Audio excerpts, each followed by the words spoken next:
Hello friends, कैसे हो आप सब लोग। आप देख रहे हैं एक्सक्विजिट ज्ञान। मैं हूं वरुण और आज का हमारा जो टॉपिक है वो है आईपीसी के सेक्शन 299 कल्पेबल होमिसाइड।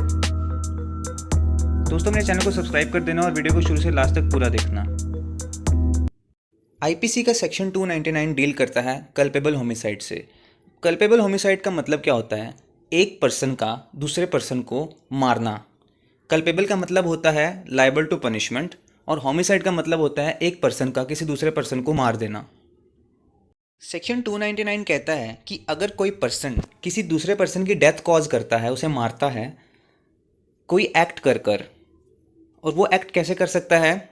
डेथ करने की इंटेंशन से, या फिर कोई ऐसी चोट पहुंचाना उसके शरीर को जिससे कि उसकी डेथ हो जाए इस इंटेंशन से, या फिर नॉलेज हो उसको कि वो जो एक्ट कर रहा है उसका जो अल्टीमेट रिजल्ट है वो डेथ होगा, तो वो कल्पेबल होमिसाइड का ऑफेंस कंप्लीट हो जाता है। अब इसका एक एग्जांपल देता हूँ आपको कि एक पर्सन है, वो ज़मीन में खड्डा खोदता है और उसके ऊपर कुछ चीज़ बिछा देता है इस इंटेंशन से कि अगर कोई उस खड्डे पर पैर रखेगा तो वो गिर जाएगा और मर जाएगा। तो कोई पर्सन उसके ऊपर पैर रखता है और वो गिर जाता है और मर जाता है। तो ये कल्पेबल होमिसाइड का ऑफेंस कंप्लीट हो चुका है यहाँ पर। इन सारे के सारे इंग्रेडिएंट्स को अब हम एक एक करके समझते हैं। सबसे पहले है कॉजिंग ऑफ डेथ। डेथ का कॉज होना पहला इंग्रेडिएंट है। लेकिन इस ऑफेंस के लिए ज़रूरी नहीं है कि एक्यूज जिसको अगर मारना चाहता था वही मरे। अगर उसकी जगह कोई और पर्सन मर जाता है एक्यूज के एक्ट की वजह से, एक्यूज की इंटेंशन भी है या उसके नॉलेज वगैरह है, इस कल्पेबल होमिसाइड के इंग्रेडिएंट्स अगर फुलफिल करता है, तो ज़रूरी नहीं कि जो पर्सन इंटेंडेड है वही मरे, कोई और पर्सन भी मर सकता है, तो भी कल्पेबल होमिसाइड का ऑफेंस कंप्लीट होगा।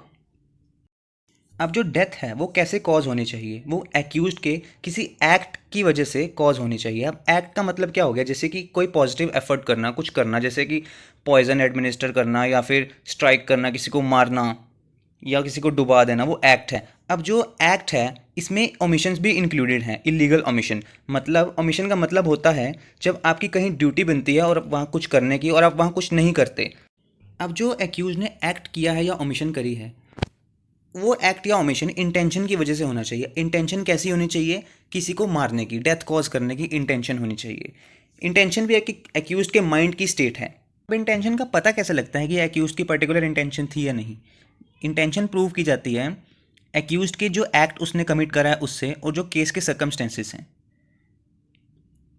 अब इसका एग्जांपल देता हूँ। जैसे मान लो एक्यूज जो है एक धारदार हथियार से किसी को मार देता है, तो हम उसके एक्ट को देखकर कह सकते हैं कि एक्यूज की जो इंटेंशन है वो उसे जान से मारने की रही होगी। तो ऐसे ही इंटेंशन को प्रूव किया जाता है।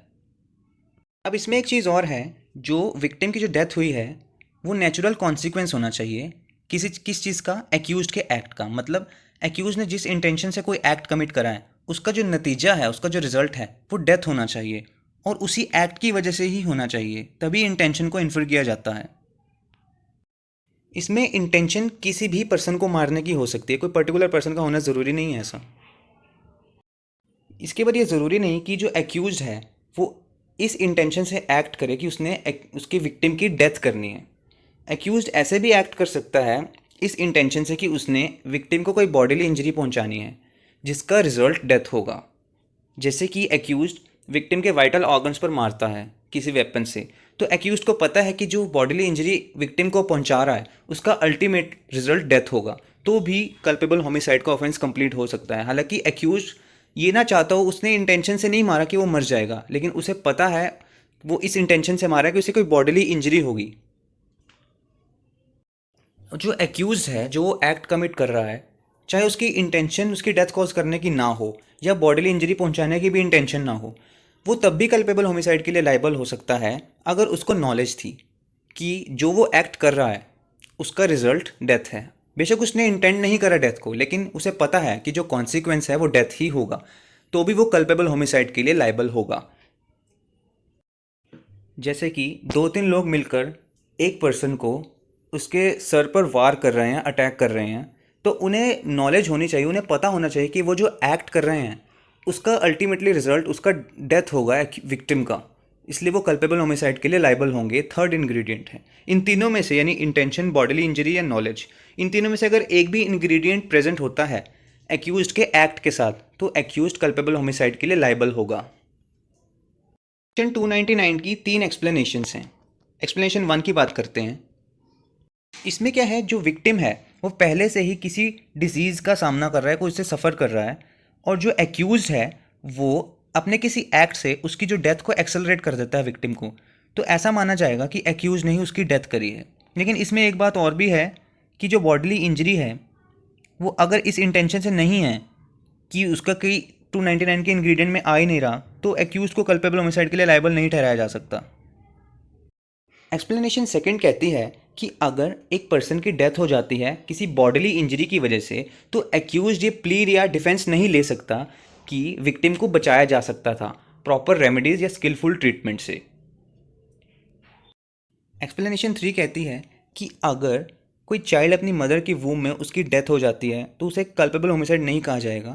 लेकिन अगर उस चाइल्ड का कोई भी बॉडी पार्ट डेवलप हो चुका हो और तब उसकी डेथ हुई हो किसी एक्ट वगैरह की वजह से, तो कल्पेबल होमिसाइड के लिए एक्यूज को लायबल माना जाएगा।